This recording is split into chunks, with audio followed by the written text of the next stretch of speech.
My name is Dan Gottleib. I'm a psychologist, family therapist, author, lecturer, host a radio show. We can go back to the beginning and I can talk about a learning disability that informed my life and contributed to my insecurity, my shame that I carried my whole life.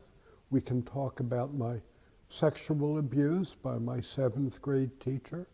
Then we can talk about my accident. In 1979, I was 33 years old. I kissed my wife and beautiful daughters goodbye. I walked over the frozen lawn and got into my Dodge Dart. Those steps would be the last I would ever take. I found out later that an 18-wheel truck lost an entire wheel, bounced across the turnpike, and crushed my car and broke my neck. I would suggest that 90% of you have had the exact same experience.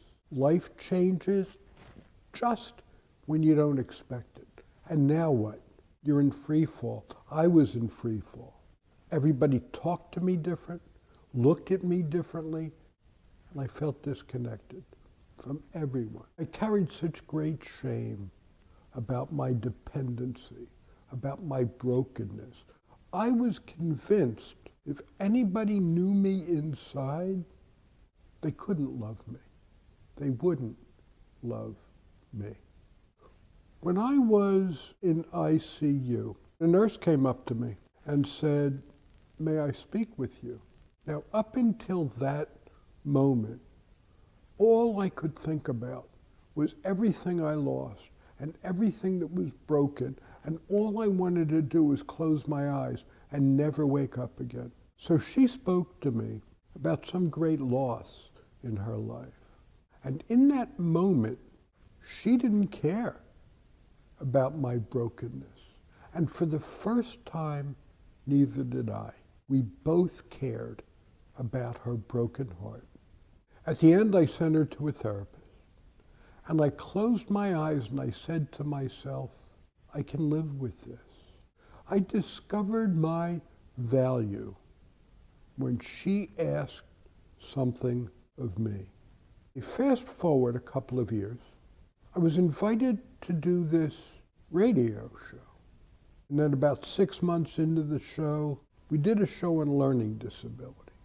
And that's when I opened up that I was a school failure and that I was ashamed of it and that I almost didn't get into college and almost didn't get into graduate school and that I still carry some shame about that. And the phones lit up with people telling their stories, but not from their heads, from their hearts. And not only was I not rejected, it was the opposite. I was embraced. We had Teddy Pendergrass, top rhythm and blues singer in the country. But he'd had an accident, and he was a quadriplegic, and he came on the show. And that was the first time I talked about my disability, and the shame I felt, and how unlovable I had felt. Same response. The more I opened up, the more I was embraced. And over the years, I talked about my sexual abuse on the air. I talked about my depression. I talked about feeling helpless. I talked about my insomnia, my insecurity. The more I opened up, the more loved I felt for who I was, not for my mask of Dr. Dan, but for who I was at core. And what I've learned is the only way to be intimate in any relationship is through our vulnerability. Sadness and vulnerability opens people's hearts to one another. And then and only then can you experience intimacy. And then and only then can you fully experience love. I find that the more I love, the more well-being I feel. And the more well-being I feel, the more I love, and the more grateful I am for every breath I take, not knowing when the last one will be, but knowing damn well it's going to be before I want it to be. I am so grateful to have this opportunity to talk with you, share my love with you. I'm so grateful to see this season, not confident that I'll see the next one. So this one is precious. And now, I think I feel love for you too.